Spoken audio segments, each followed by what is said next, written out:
जी घूम रहे थे ना, अभी कह रहे थे हिंदू राष्ट्र बनाना है, और कह रहे थे हम तो भविष्य देख लेते हैं।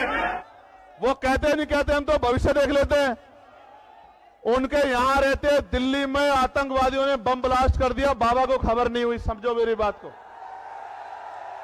शिक्षा मित्रों के लिए आवाज उठाई, रोजगार सेवकों के लिए आवाज उठाई, पुरानी पेंशन की आवाज उठाई, और पुलिस के भाइयों ने जिन्होंने आज मेरी मदद नहीं की, उनकी भी 8 घंटे की ड्यूटी हो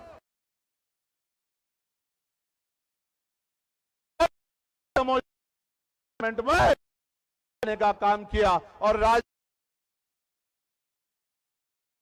हम पंचायत से लेकर लोकसभा तक संसदीय प्रणाली में रिजर्वेशन मिलता है।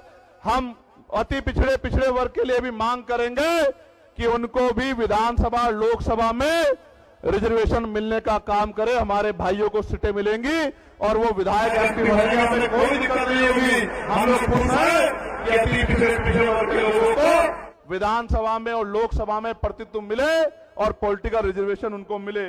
और कानून व्यवस्था अच्छी करने के लिए, इस अन्याय को रोकने के लिए हमें मजबूती से आवाज उठानी पड़ेगी। आज हालात क्या है?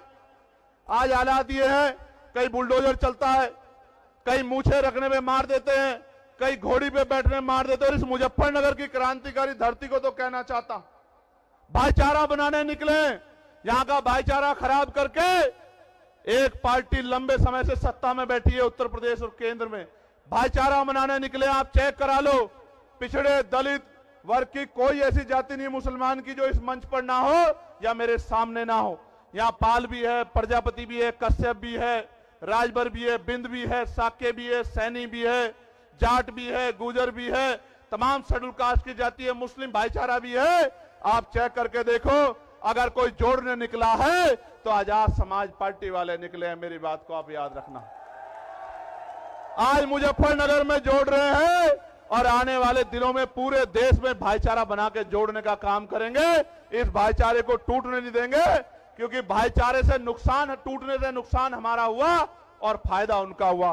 प्यारे साथियों, ठेकेदारी खत्म करके पक्की नौकरी दिलाने का काम करेंगे आजाद समाज पार्टी के लोग, अगर आप हिम्मत जुटाने का काम कर दोगे तो। काशीराम साहब कहते थे आरक्षण से लेंगे एसपी डीएम और वोट से लेंगे सीएम पीएम। बनाना चाहते हैं। आपको याद है मीरापुर का उपचुनाव? मैं मुजफ्फरनगर के लोगों का ऋणी हूं, कर्ज है मुजफ्फरनगर के लोगों का। 27 में सूद समेत उतारूंगा, मेरी बात को याद रखना।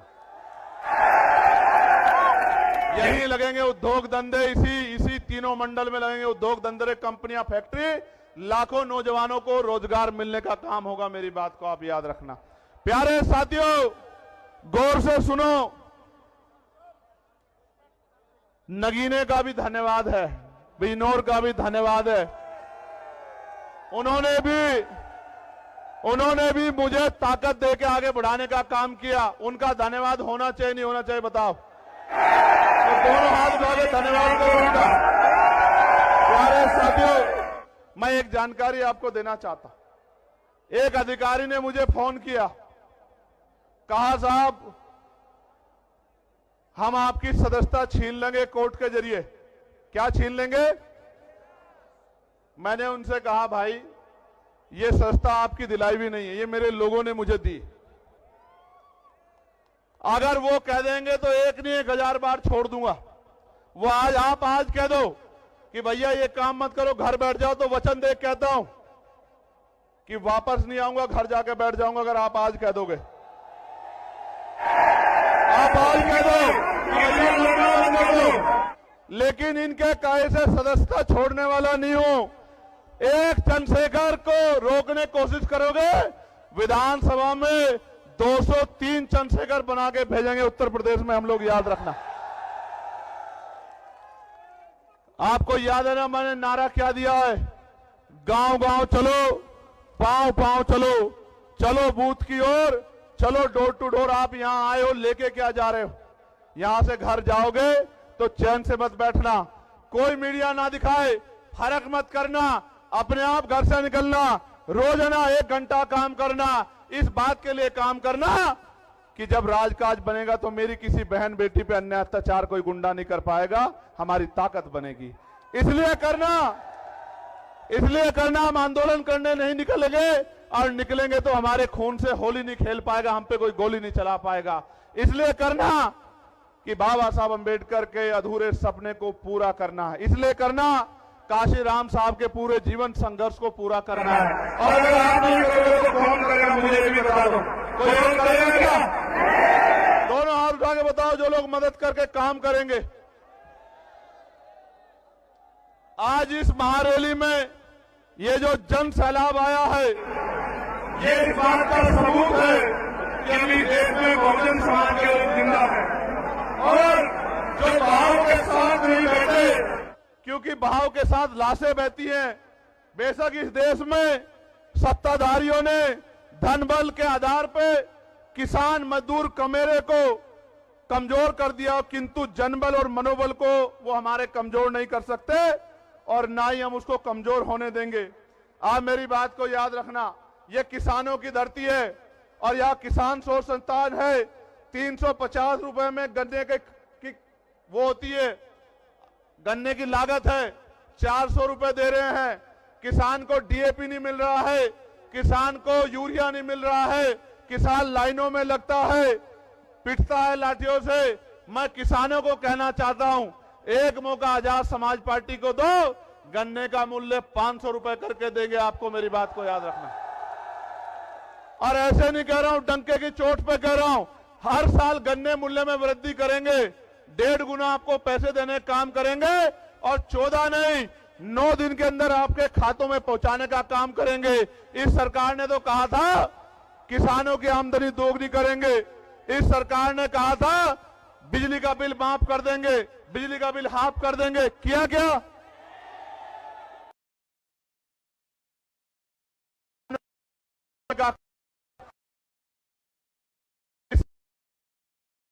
उत्तर प्रदेश के लोग मेरठ हाईकोर्ट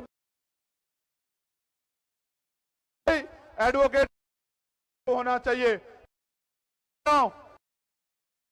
आज काज बनेगा, मेरठ में जो हाई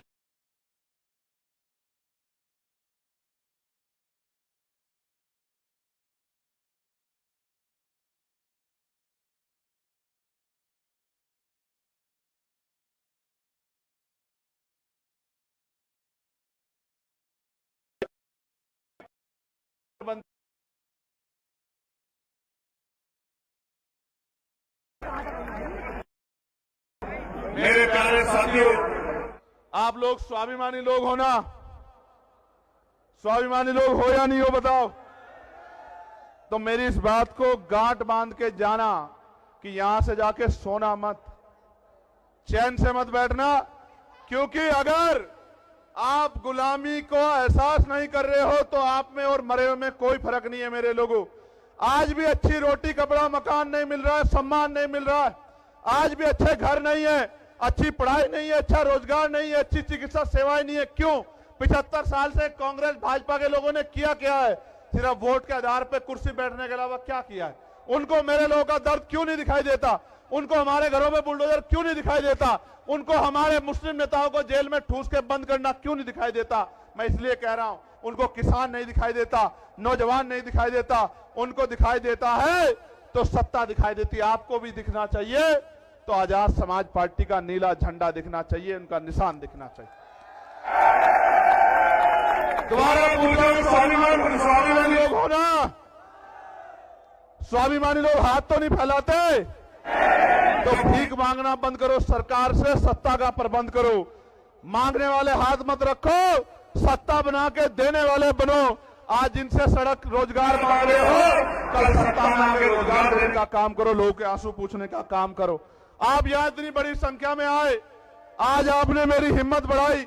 मैं आपको विश्वास दिलाता हूं इस संविधान की शपथ लेके कि जब तक मेरे शरीर में लहू का आखिरी कतरा है, एक कदम पीछे नहीं हटेगा। चंद्रशेखर, इस बात को याद रखना।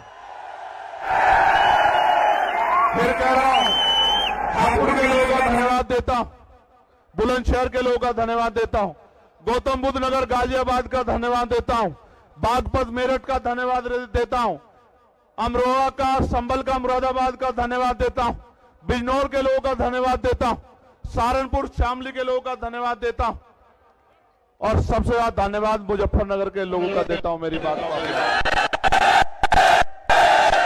और आज धन्यवाद दे रहा हूं, कल कलम से आपकी ताकत और आपके सम्मान को मजबूत करने का काम करूंगा। मदद करोगे नहीं करोगे बताओ?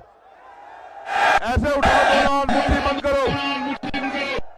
मैं जिन हमारे जिले की टीम का, विधानसभा की टीम का, प्रदेश की टीम का, मंडल की टीम का, जिन्होंने इतना अच्छा कार्यक्रम कराया, मैं उनका बहुत बहुत धन्यवाद देता हूं। कल अखबार पढ़ना आपकी खबर इतनी सी होगी और आपके विरोध में अगर 20 लोग कहीं खड़े होंगे तो उनकी खबर इतनी बड़ी होगी। क्यों? क्योंकि आपकी बढ़ती ताकत से सबके पैर उखड़े हुए हैं। मेरी बात को आप याद रखना।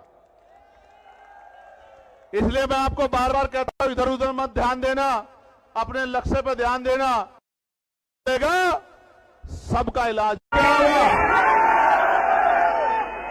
ये जो बाबा जी घूम रहे थे ना, अभी कह रहे थे हिंदू राष्ट्र बनाना है और कह रहे थे हम तो भविष्य देख लेते हैं। वो कहते नहीं कहते हम तो भविष्य देख लेते हैं।